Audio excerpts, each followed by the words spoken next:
আরে কাকলি বৌদি, আমি শুনলাম আজকাল তুমি নাকি তোমার ডিমে একদম তা দিতে চাও না। ডিমে তা না দিলে তো তোমার সন্তানের ক্ষতি হবে।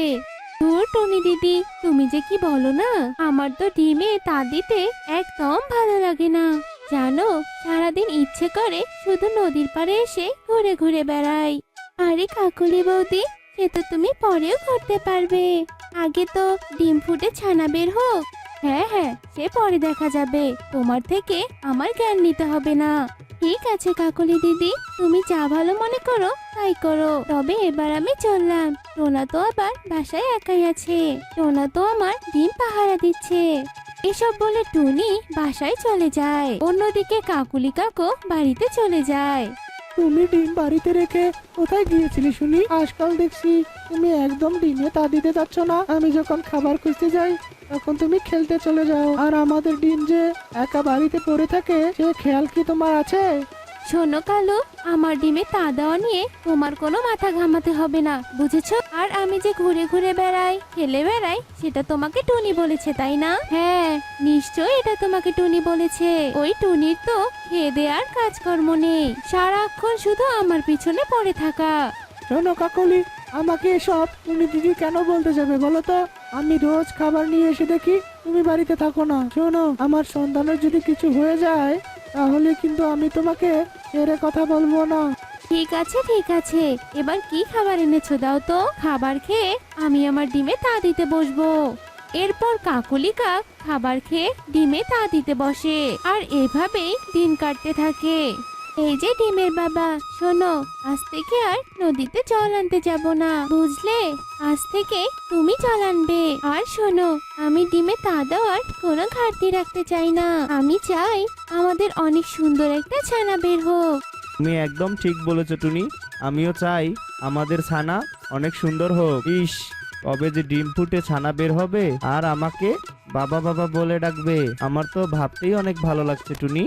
এভাবে টোনা আর টুনি ওদের ছানাকে নিয়ে ভাবতে থাকে। এভাবেই আরো দুদিন কেটে যায়। একদিন সকালে কালু কাকের ঘুম ভেঙে যায়। আরে এই কাকলি আবার কোথায় গেছে? হ্যাঁ, আর এভাবে ডিম রেখে ও যে কেন চলে যায় আমি তো কিছুতেই বুঝতে পারি না। ইস, বড্ড জল তেষ্টা পেয়েছে আমার, কি যে করবো। দূর, আর ভালোই লাগছে না। আজকালে আসুক বাড়িতে কাকলি। কালু কাক যখন এসব কথা বলছিল তখনই সেখানে টোনা চলে আসে। আরে কালু দাদা, তুমি এখানে বসে বসে কি ভাবছো গো? এ কি, কাকুলি বৌদি এভাবে ডিম ফেলে রেখে কোথায় গেছে? সেটাই তো ভাবছি সোনা দাদা, এভাবে ডিমে তা না দিলে তো আমার ছানার অনেক সমস্যা হবে, কিন্তু কাকলি তো সেটা বুঝতেই চায় না। তুমি চিন্তা করো না কালু দাদা, আমার মনে হয় কাকুলি বৌদি নদীর ধারে ঘুরতে গেছে। তুমি বাসায় থাকো কেমন, আমি গিয়ে কাকুলি বৌদিকে ডাক দিয়ে নিয়ে আসি। এ কথা বলে টোনা নদীর ধারে চলে যায়। আরে কাকুলি বৌদি, তুমি কি গো? হ্যাঁ, এভাবে নদীর ধারে বসে গল্প করছো? আর তোমার ডিমে কে তা দিবে শুনি? এক্ষুনি বাসায় চলো, কালু দাদা তোমাকে ডাকছে। ধুর, এই কালুর জ্বালা আমার আর সহ্য হচ্ছে না। কি যে করি আমি ভেবেই পাচ্ছি না। এই তোরা গল্প কর, আমি বাসায় যাচ্ছি। এরপর কাকলি কাক বাড়িতে যেতেই কাকলি, তোমাকে আমি আর কত বোঝাবো বলো তো? এখন তো আমার মনে হচ্ছে তোমাকে বিয়েটা করাই আমার ভুল হয়েছে। সারাদিন তোমার খালি অলসতা, তোমাকে তো সবকিছু আমি এনে দিই, তাহলে কেন যে তুমি এমনটা করো বুঝতেই পারি না আমি। এসব কথা বলে কালু কাক সেখান থেকে চলে যায়। আর এভাবেই দিন কাটতে থাকে। একদিন সকালে টুনির ডিম ফুটে একটি মিষ্টি সুন্দর ছানা বের হয়। টোনা, এই টোনা, দেখো আমাদের একটা মিষ্টি আর নাদুস নুদুস ছানা হয়েছে। কি যে ভারী সুন্দর দেখতে। মা, ও মা, তুমিও অনেক সুন্দর দেখতে। মা, বাবা, ও বাবা, তুমিও অনেক সুন্দর দেখতে জানো। আমার তো এতদিন তোমাদের খুব দেখতে ইচ্ছে করেছে বাবা। আজ আমার খুব খুশি লাগছে তোমাদের দেখতে পেয়ে। দেখো টোনা, দেখো আমাদের মেয়ে কত সুন্দর কথা বলতে পারে।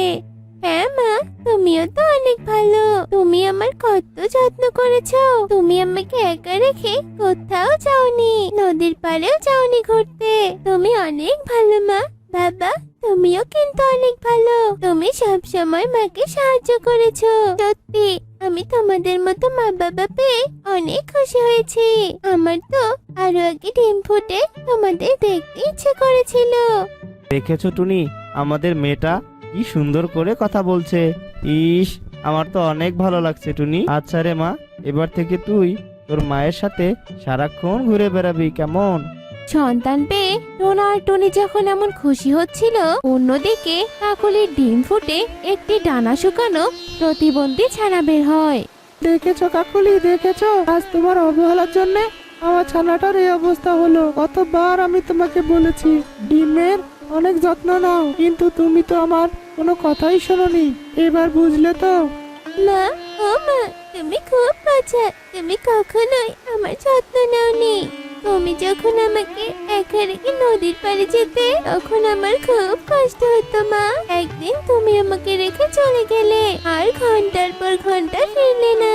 আর তখন আমাকে ঠান্ডা দেওয়ার কারণে আমার ঠান্ডাটা শুকিয়ে গেছে মা। মা জানো, সেদিন আমি খুব কান্না করেছিলাম।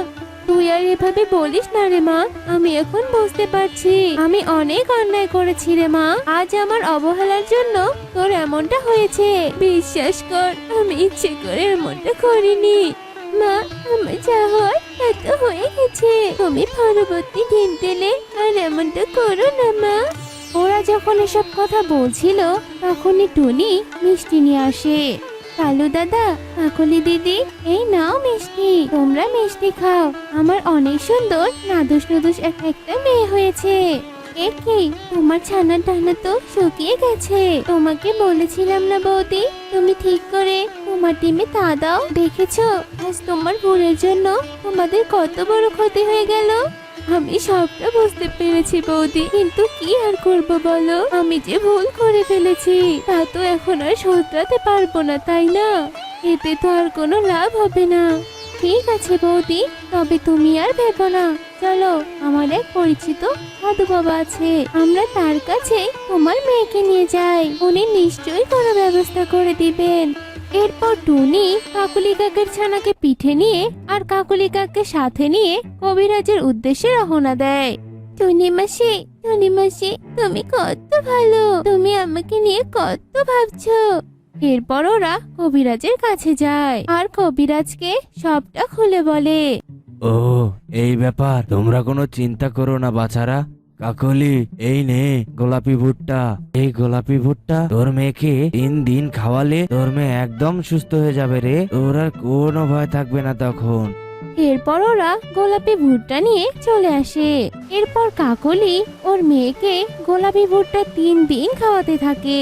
আর 3 দিন ভুট্টা খাওয়ার পর কাকলির মেয়ের ডানা একদম ঠিক হয়ে যায়। এরপর ওরা সুখে শান্তিতে ওদের দিন কাটাতে থাকে।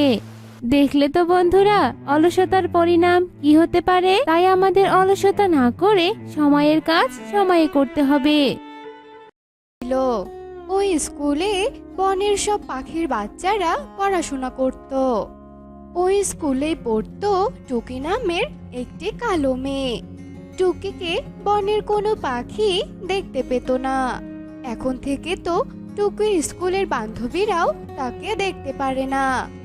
একদিন সকালবেলা, টুকি মা, আজকে স্কুলে যেতে এত দেরি করছিস কেন? এই তো মা, আমি একদম রেডি হয়ে গেছি। আচ্ছা মা, আমি তবে আসি। তুমি সাবধানে থেকো কিন্তু। হ্যাঁ হ্যাঁ, পাকা মেয়ে, আমি তো সাবধানেই থাকি।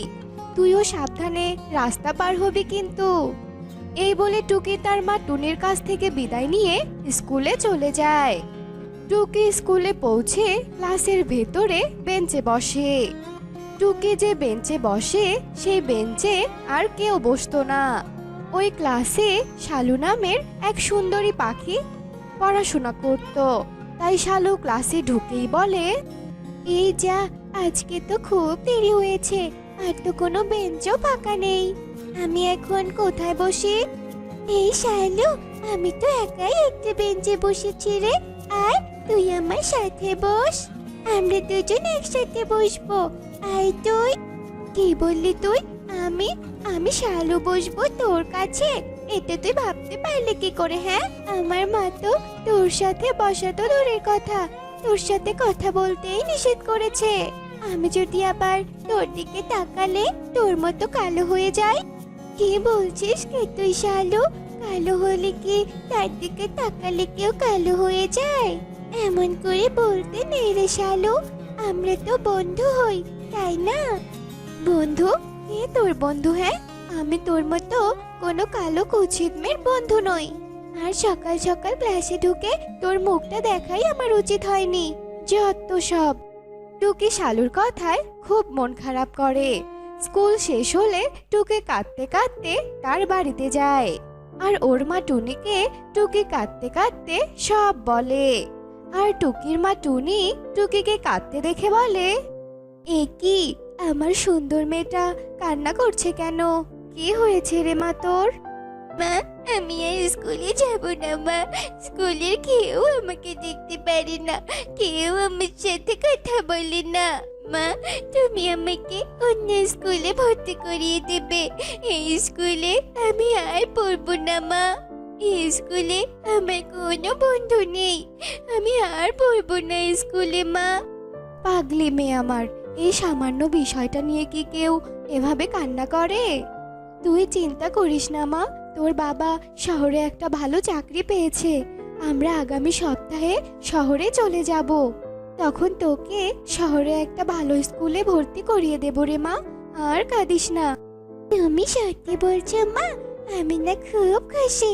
আমি নতুন স্কুলে আমার বন্ধু বানাবো। এরপর বেশ কিছুদিন কেটে যায়। এরপর টুনি টুকিকে শহরের একটি স্বনামধন্য স্কুলে ভর্তি করিয়ে দেয়। টুকি আজকে অনেক খুশি। টুকি রাস্তা দিয়ে স্কুলের দিকে হেঁটে যাচ্ছিল আর হাঁটতে হাঁটতে বলে, আমার কি আজকে কি ভালো লাগছে। আমি আজকে নতুন স্কুলে আমার অনেকগুলো বান্ধবী বানাবো। বনের স্কুলের মতো আমার নতুন স্কুলে কেউ আমাকে কালো বলবে না। কি মজা। এরপর টুকি হাসতে হাসতে তার নতুন ক্লাসে ঢোকে। আরে আরে, কে কোথায় আছিস? এই দেখ, আমাদের ক্লাসে একটা নতুন কালো ভিখারি এসেছে। এই এই, কার কাছে টাকা আছে? এই কালো ভিখারিকে দিয়ে বিদায় করে দে তো। ছি ছি, কি বিচ্ছিরি লাগছে। এসব তোমরা কি বলছো? আমি কোনো ভিখারি নই। আমি এই স্কুলের নতুন ছাত্রী। আমি তোমাদের বন্ধু। আরে আরে, দেখ দেখ, এই কালো কুৎসিত মেয়েটা নাকি আমাদের বন্ধু। আরে, তোর মুখ তো অমাবস্যার রাতের মতো কালো। ছি।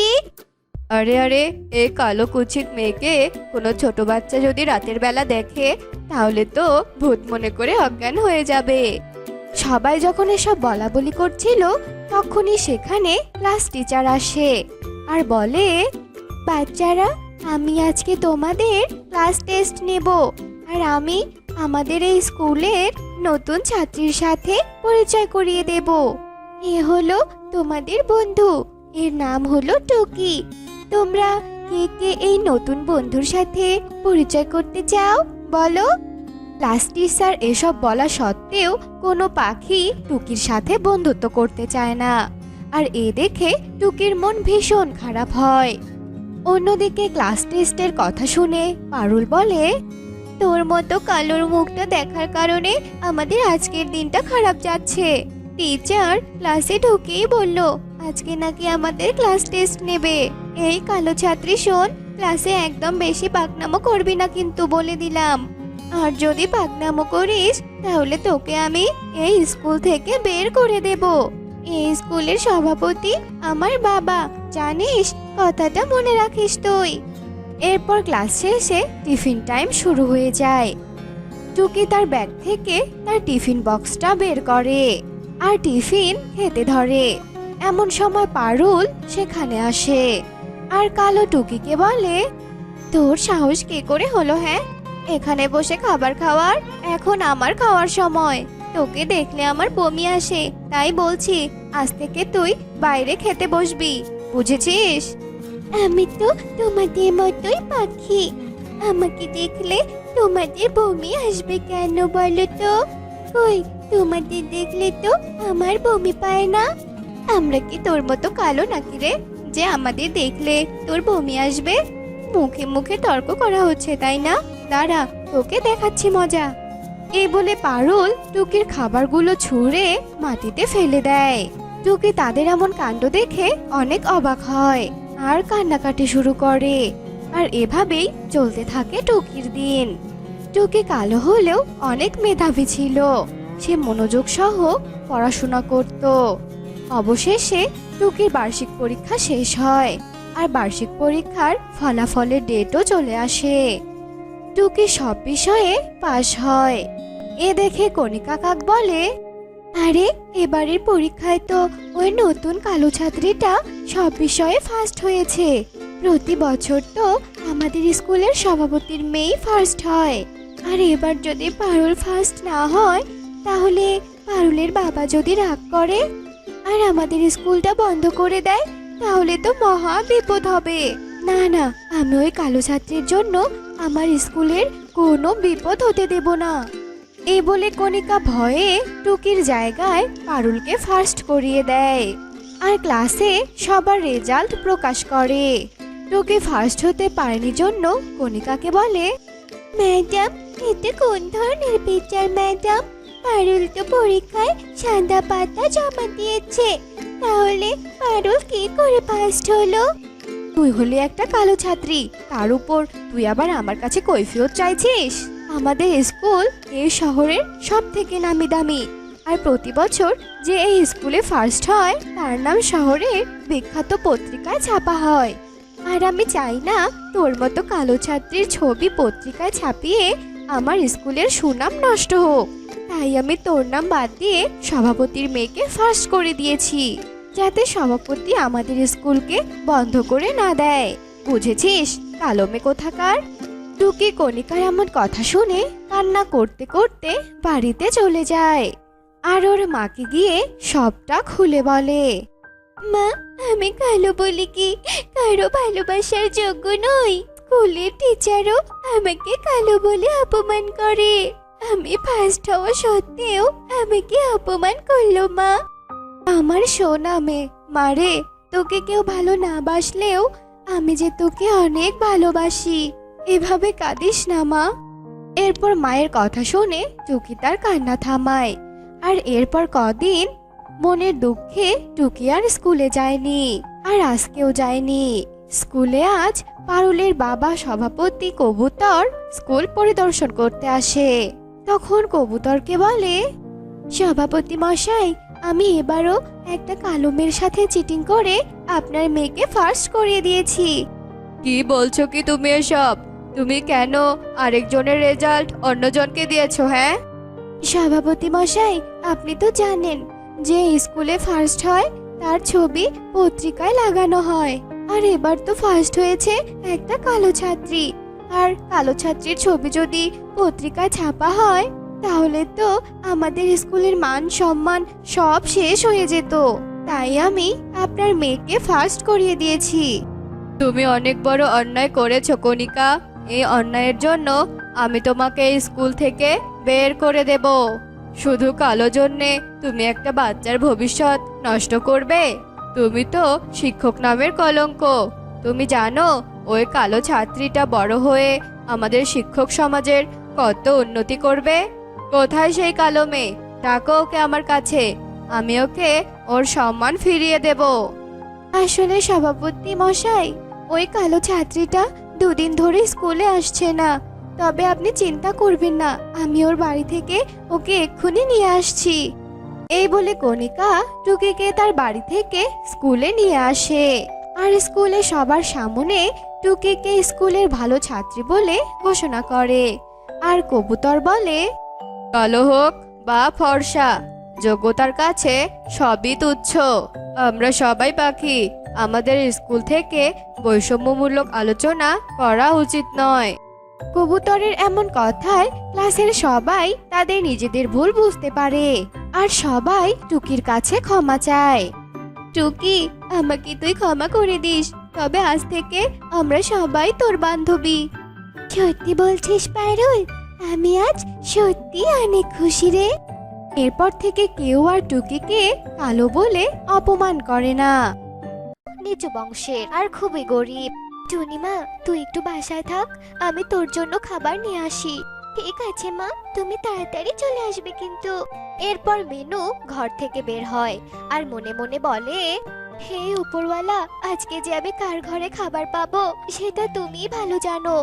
মিনু নিচু বংশের হওয়ার কারণে কেউ তাকে কাজ দিতে চাইতো না, তাই সে ভিক্ষে করে যা পেত তাই দিয়ে কোনো রকমে তার সংসার চালাতো। একদিন মিনু রাস্তা দিয়ে যাচ্ছিল, এমন সময় কণিকা কাকের সাথে দেখা হয়।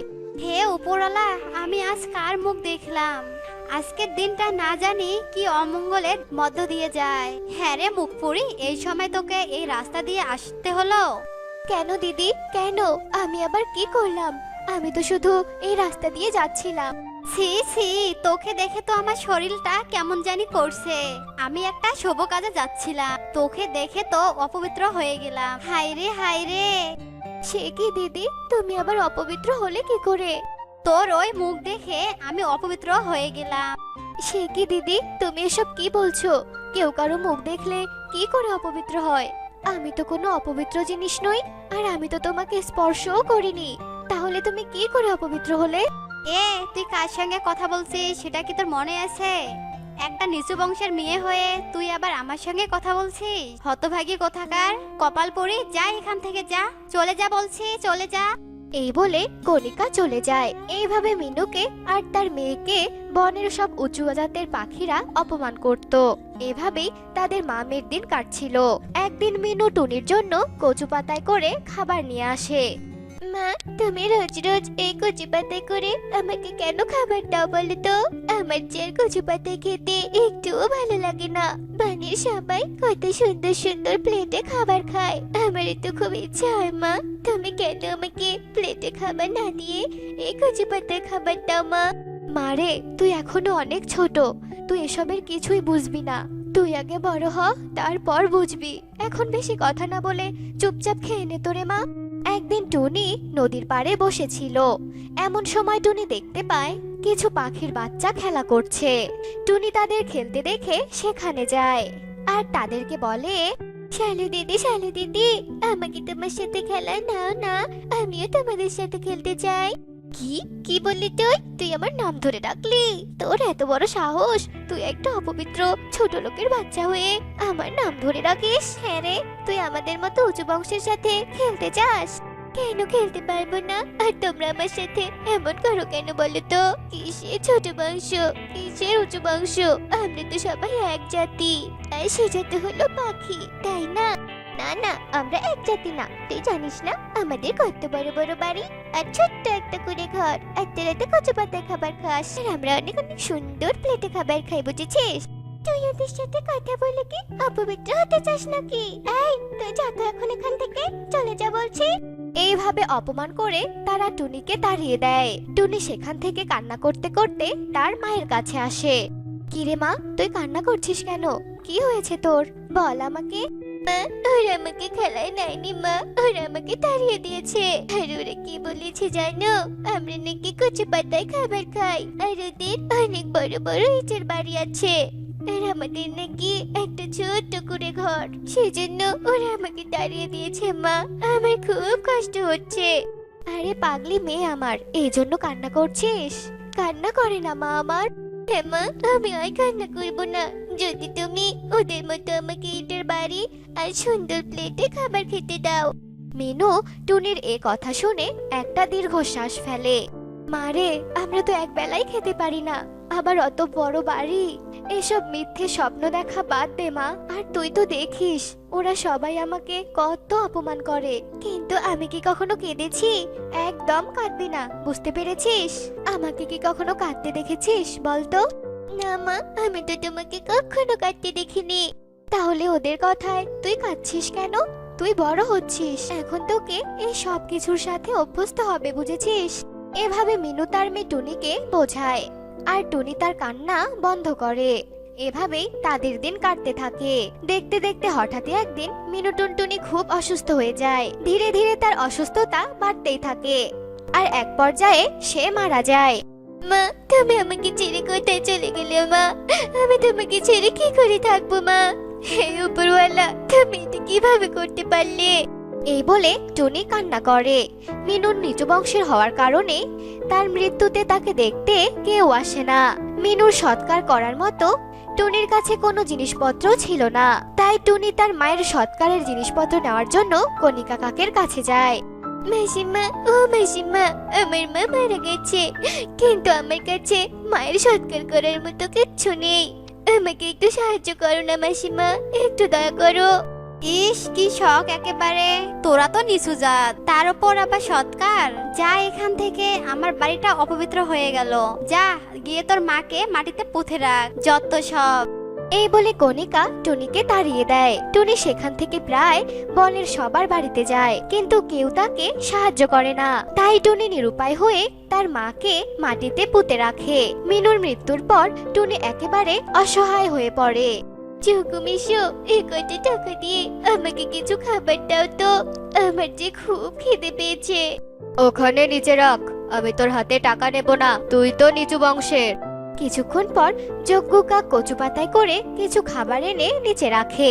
কি ব্যাপার মিশো, তুমি আমাকে কচু পাতায় কেন খেতে দিলে? তুমি তো সবাইকে অনেক সুন্দর প্লেটে করে খাবার দিচ্ছ, তাহলে আমাকে কচু পাতায় কেন দিলে? আমি খাবো না কচু পাতায়, আমাকে সুন্দর প্লেটে খেতে দাও। আমিও তো তোমাকে টাকা দিয়েছি, তাহলে আমাকে কেন দেবে না? শোন, তোকে আমি কচু পাতায় খেতে দিয়েছি, এটাই তোর ভাগ্য। বেশি কথা বললে মাটিতে খেতে দেব কিন্তু। কেন তুমি আমাকে মাটিতে খেতে দেবে কেন? এখানে তো সবাই টাকা দিয়ে খাচ্ছে, আমিও তো টাকা দিয়ে খাচ্ছি, তাই তুমি আমাকে সুন্দর প্লেটে খেতে দেবে। টুনির এসব কথা শুনে যজ্ঞ কাকের ভীষণ রাগ হয়, আর যজ্ঞ কাক একটা লাঠি নিয়ে টুনিকে মারতে থাকে। আর মারতে মারতে সেখান থেকে তাড়িয়ে দেয়। টুনি মার খেয়ে নদীর পাড়ে বসে কান্না করতে থাকে। মা, তুমি আমাকে কোথায় রেখে গেলে? তুমি আমাকে তুলে নাও না মা, আমিও তোমার কাছে যাব। আমি যে আর এখানে থাকতে পারছি না মা, আমাকে নিচু জাত বলে সবাই কত অপমান করছে, আমি যে আর থাকতে পারছি না মা। এই বলে টুনি অনেক কান্না করে। এমন সময় সেখানে একটা জলপরি চলে আসে। টুনির সব কথা শুনে টুনিকে একটা সোনার জাদুর কচু পাতার প্লেট দেয়।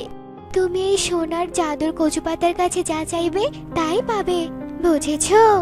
এই বলে পরি সেখান থেকে চলে যায়। আর টুনি সেই কচু পাতার সোনার থালাটি বাড়িতে নিয়ে গিয়ে বলে, এই যে সোনার জাদুর থালা, তুমি আমার বাড়িটা এই বনের সব থেকে উঁচু বাড়িতে পরিণত করো আর অনেক সুন্দর করে সাজিয়ে তোলো। টুনির এ কথা শুনে কচু পাতার থালাটি তার বাড়িটা বনের সব থেকে সুন্দর আর উঁচু বাড়িতে পরিণত করে। টুনি সেখানে অনেক সুখে দিন কাটাতে থাকে। কিন্তু হঠাৎ একদিন বনে অনেক জোরে বৃষ্টি আর বাতাস শুরু হয়ে যায়। বৃষ্টির কারণে বনে বন্যার সৃষ্টি হয়। প্রচুর বন্যার কারণে বনের সব পাখিদের বাসা ভেঙে যায় আর সব বাড়িঘর তলিয়ে যেতে থাকে। বনের সবাই একটু আশ্রয়ের জন্য এদিক সেদিক ছোটাছুটি করে। অবশেষে তারা সবাই একটা বাড়ি দেখতে পায় আর তারা সবাই মিলে সেখানে যায়। গিয়ে দেখে সেটা টুনির বাড়ি। টুনি মা, আমাকে একটু তোর বাড়িতে আশ্রয় দিবি? আমাদের সবার বাড়ি ভেঙে গেছে রে মা। কি বলছো কি? এটা তো একটা নিশু বংশের বাড়ি, এখানে থাকলে তো তোমরা অপবিত্র হয়ে যাবে, বুঝেছো? মা রে, এভাবে বলিস না মা, আর এভাবে বলে তুই আমাদেরকে তাড়িয়ে দিস না রে মা। আমাদের ভুল হয়েছে, তুই আমাদেরকে ক্ষমা করে দে। টুনি তাদের সবার এমন কান্না দেখে সবাইকে তার বাড়িতে আশ্রয় দেয়। এরপর থেকে বনের কেউই আর কাউকে ছোট বংশের বলে অসম্মান করত না।